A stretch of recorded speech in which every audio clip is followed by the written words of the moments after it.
Hello and welcome to Reginaldesq. I'm Unhook and this is my review of the Tier 7 Russian SPG artillery, the SU-14-1. So is it any good? Yeah, actually it's quite a good SPG. What's good about it? It packs a massive wallop, 1050 HE damage with 52mm penetration, so it hits really hard and it actually isn't too hard to get hits with it. What's bad about it? Really the only bad thing is it has a very slow reload time. That's probably the bad thing. Other than that, it's pretty good, and you can actually change the gun on it and play it like the other SPGs at this tier. So it's actually quite adaptable. I'll show you what I mean if we just have a quick look at the guns. So we've got the BR2, which is the second gun that you get, and the B4 is the final gun. Now, I was going to show you two replays with this tank. I was going to show you a game with the BR2 gun, because I got a mastery game with that, and the B4, which I also got a mastery game with. But the BR2 replay is corrupted. But I can tell you I did over 2,000 damage and got almost 2,000 stun assist damage as well. It has 38mm of penetration and 700 average damage, which is pretty similar to the other SPGs in this class. I think 700 is about the maximum that the other tanks do as well. And it has a 25-second loading time, which is actually slightly quicker than the other tanks in the class. So if you just wanted to use this gun, in a way, you've got the same damage and pen as them with a better rate of fire, so it's pretty deadly. But the drawback of this gun on this tank is the shell velocity is 500 on this gun, which is a bit fast, and so it's hard to hit tanks near buildings. But in an open field, it's very, very good, but where there's lots of cover, it's not so good. This one, though, has a slower shell velocity, the main gun, and does really good, but it's very long reload time. So anyway, let's have a look at a tank comparison and see. In the tech tree now, by the way, it's now the S51. So the tank that we're reviewing is now one of the special, well, not special, one of the collector series. So here it is here.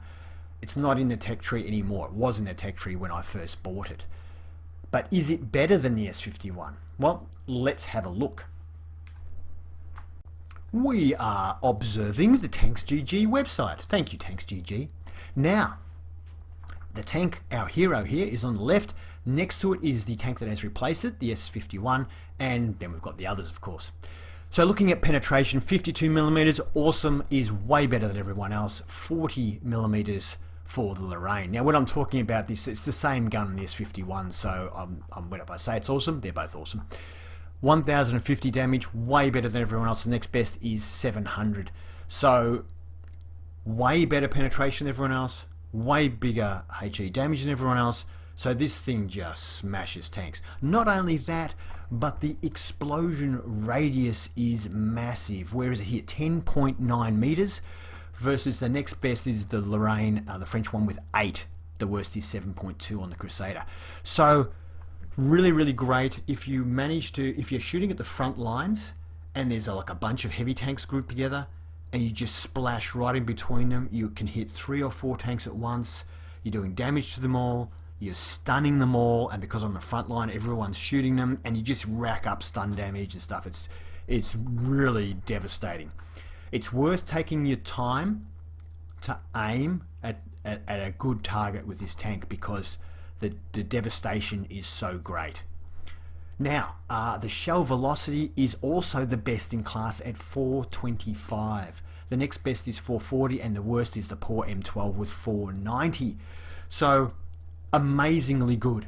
Now, remember when I said I got a mastery game with the second gun? The second gun is very similar to the gun on the M12. It has 38 pen, the M12 has 39, 700 damage, which is the same. It has a 500mm shell velocity, and the M12 has 490, so very similar, but it has a slightly quicker reload at 25 seconds versus 26.5 on the M12. So if you like the M12, you could put the second gun on this tank and be a slightly faster firing M12. Anyway, Russian bias. It has 16 shells. I never used them all in a game, and I think with a 51-second aim time, I don't think you could use 16 shells in a game. There's just not enough time in a game. Now the S-51 to replace it, and this is probably the only negative, it has a 12 rounds, and in theory, at 50 seconds per shell, you could run out of shells within 15 minutes. However, I don't think I ever used 12 shells. I think 11 might have been the most ever used in a game, because it's worth aiming. Anyway, the aim time, speaking of aiming, is 6.3 seconds. The new tank, the S-51, is 6.04, so it has a faster aiming time. And it also has a slightly faster reload time, 50 seconds versus 51. So I think the S-51 is actually better than this tank. So if you're looking at, thinking of getting the S-51, don't bother going on a sidetrack and buying this tank. I don't think there's any reason to do that. The forward speed is the same on both of them at 30 kilometers an hour, which is the slowest in class. The fastest is the Lorraine at 60. It's a real speed demon. But the next slowest, is 38.6 on the M12. But it wasn't so slow that I couldn't get into position before getting spotted or anything like that. So it's still okay. It suffers going up hills though. But the reverse speed of 8 is also kind of not very good. So it's a little bit hard if you're finding the other Artie on the other team are pretty smart and you have to relocate after every shot. It's a bit of a pain, but it's not too bad. Now this one has a little bit more engine power and better power weight ratio than the S-51, but the S-51 has better resistances, so I think, even though I haven't driven the S-51, I think they're probably the same. The S-51 actually has a bit of armor with 60 all round, and the SU-14 has no armor. Stationary camo on the S-14 is better though, but really, I mean, I didn't really get spotted that much in the Panther, and it has terrible, so I think it doesn't matter. Other than that, look, it's great in that you can really devastate the enemy, and of course, you've got the adaptability of changing the gun. If you don't like the big slow firing, big damage gun, you've got a choice. Anyway, let's get into some gameplay.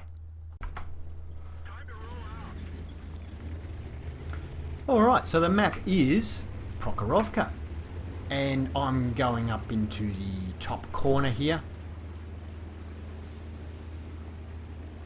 Now it's a tier 8 game. We're in our tier 7 tank, of course, and about, what was it, 1, 2, 3, 4, 5 tier 8 tanks on the enemy team.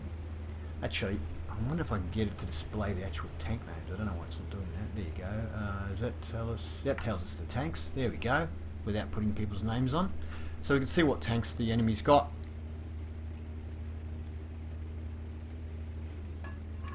So this top corner is probably one of the safer spots, unless they have a really good scout or one of those wheeled tanks comes flying down. Which we love those, don't we? Everyone seems to love them. I have to say though, it's great fun driving them. Even with lag, they're still pretty good fun. So you can see here, aim time isn't great. I will probably speed up this video during reloads, just so you don't have to watch or suffer through the reloads. So this is one of the new Italian tanks, and we're just waiting for the gun to finish aiming. I'll let the shell go, hoping we'll get close, and we got a direct hit. Thank you very much. And there he goes, knocking over a tree there. So we can see that accuracy, at least on this shot, was pretty good. The main thing is, it's the size of that circle. See the red dots? That's the main thing. In theory, the shot shouldn't go outside of that area. And with an basically 11 meter splash radius, we've got a pretty good chance of doing at least some damage. Now, sometimes you'll see tanks that have a very long, in other words, it might not be much wider than that, but the red dots are a lot longer. And that's usually due to the shell velocity. And that's why dispersion is not the primary concern with accuracy.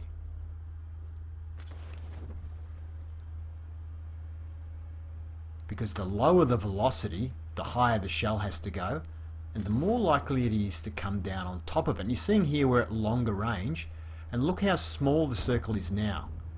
So that's because the shell has to go very high. It's coming almost straight down. And the more downward of an angle the shell is on, the less the possible dispersion is.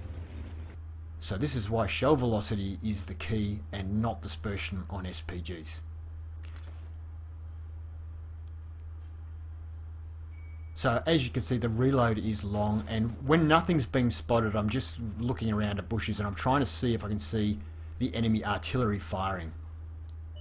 Now, no one is on the right hand side of the map on the east flank, and so these tanks have now just made their way in.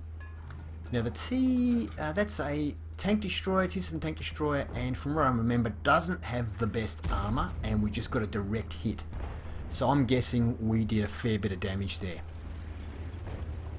So the amount of damage currently, it says 0 on our little meter there, but we know we've got at least 2 direct hits. So when we go back to the garage, obviously the damage is going to be a bit higher. You can see I'm relocating after each shot. That's just in case the enemy artillery is looking for me. I don't particularly want to die. Sometimes you don't have to move because no one targets you. And you can see if your team is constantly pinging a map where artillery is, that probably means artillery is shooting them, which probably means artillery isn't looking for you, it's just having fun shooting targets, and so then you kind of don't necessarily have to move around.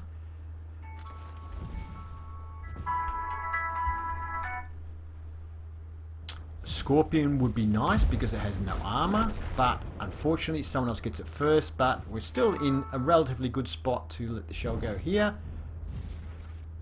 We missed by a long way, unfortunately. Still got the stun though, and he's used a repair kit to get rid of the stun.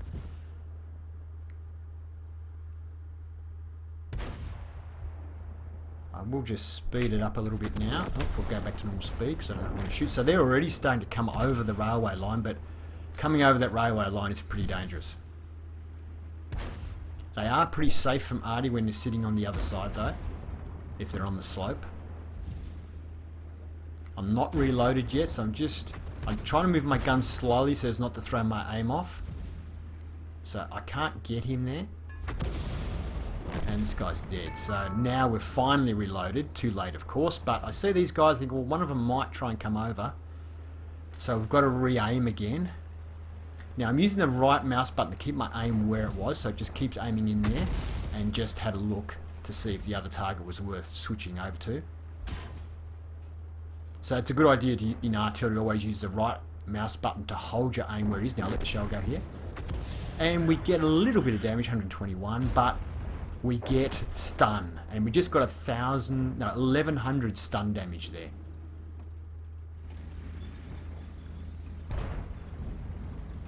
So I'll just speed this up a little bit again while we're moving around, and back to normal speed.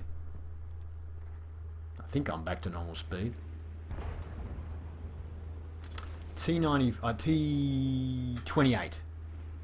That's the tier 8 one, isn't it? Yeah. So very well armoured tank, except for the back. So I aim a little bit more towards the back, hoping that we'll get a hit over the engine deck. Would be nice, but into the side anyway. We missed the main part of the armour, and we got 422 damage, which is very nice. Didn't penetrate. We could probably penetrate the top of the engine deck, but I was a little bit worried about him moving forward and actually not getting hit, because he did move a little bit. But hopefully we'll get another shot. I'm just going to speed this up a little bit.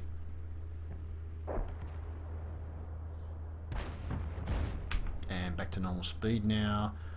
And this time I did start turning my gun because I was going to now change my mind because this guy's been spotted again. So now we just have to re-aim again. We are under a bit of a pressure. If you look at the map, all of our tanks are squished into one little area. And we let the shell go. And it's a direct hit. We don't get to see the damage, but we know it was a direct hit.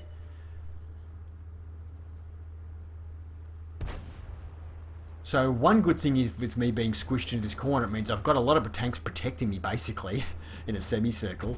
But the bad thing is enemy artillery must know where I am. So if I don't relocate, then I should, by rights, get hit here. Because if I was him, I would be going, well, there's only one place artillery can be. I'm just going to wait till he fires and then blow him up.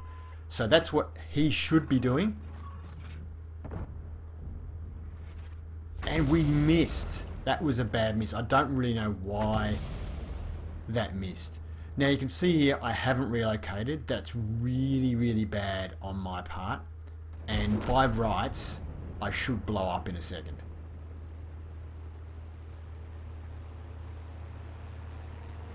So I don't know why I made the decision in the game that I no longer needed to relocate, but really, if the RT on the other side was switched on, I would be exploding about now. We didn't even get a chance to get a shot on that guy. Our team's doing pretty well. It's actually not a bad defense because they don't have any good scouts at the moment. They really have no choice but to just sort of drive out in the open to try and get us, and they just get smashed by all these TDs. So it's fun. It's odd that this defense is actually working. If they had any scout tanks, we'd get torn apart. But because they have no scout tanks, yeah, they have to basically get spotted in front of a whole row of tank destroyers. You can see every time, as soon as I aim at someone, they just explode before I can get a shot off. No, look at that. Only 3 tanks remaining. Udes T-29, which you know the T-29 is somewhere around here, and their artillery.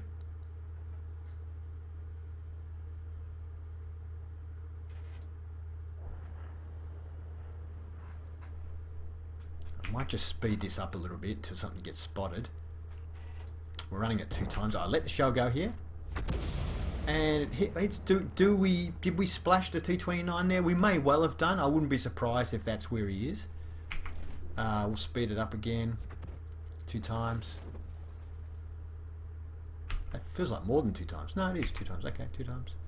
And just move around. I'm looking for enemy artillery at the moment.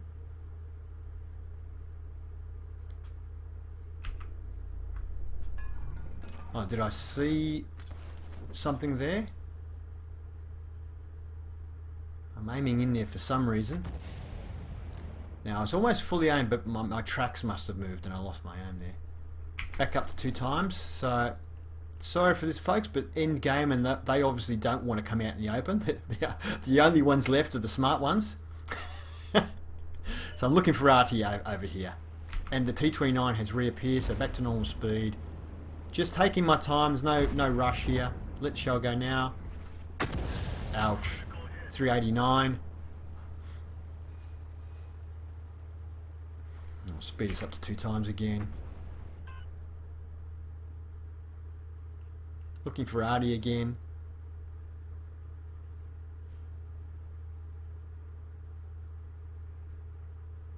Thought he might have gone the other side of the tracks because right now it's probably worth for him. I'm back to normal speed, but we haven't even reloaded yet. And we've got tank destroyers rushing down the line now. So the Udes, I'm assuming, will be over on the left at the back where someone has actually just pinged the map. And Artie might be there as well. I don't know. I can't remember, actually. I mean, I would normally expect Artie to be here somewhere. And the ISU is almost there, so I'm just waiting to see.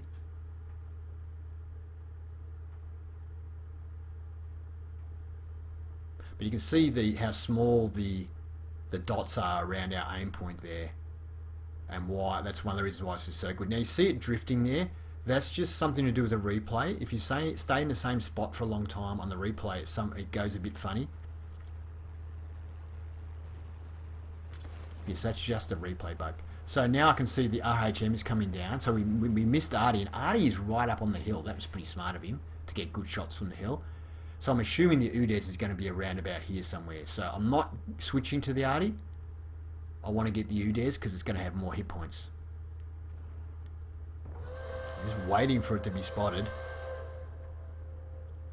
Come on. Come on. It's got to be around here somewhere. There it is. Oh, I was virtually on top of it. I should have fired. I fired just behind it, hoping it'll move back. It does move back, but we didn't get a direct hit. Anyway, we did 311 or something on it, and we got a fair bit of stun damage, 580 stun damage. So, end of the game, folks. I guess I gave it away earlier, but this was a mastery game in the tank. We also got the Gauze medal and a Confederate medal as well. How do I get to the next screen? There it is. So we finished second on our team for XP with 1,166, which is enough for a mastery badge. I think the other game I got mastery in was also 1,100 something. 2,956 damage, which is not too shabby in a tier 7 tank. 11 shots fired, so yep, 11 shots. So you probably we could have fired more, I guess. Direct hits 5, which is pretty good. Splash damage 11, massive damage. We damaged 7 vehicles. We caused 175 seconds of stun. We got 1,667 stun assist damage, which is kind of nice. And we made a lot of money. I only fire standard shells, of course, so yeah, we made good money out of it as well. So the arty at these sort of tiers is actually a good way to make cash if you want to make cash. Thank you for watching my review of the SU-14-1. I hope you enjoyed it, and if you did, please give it a thumbs up. If you'd like to see more, please subscribe to Reginaldesq and have fun out there.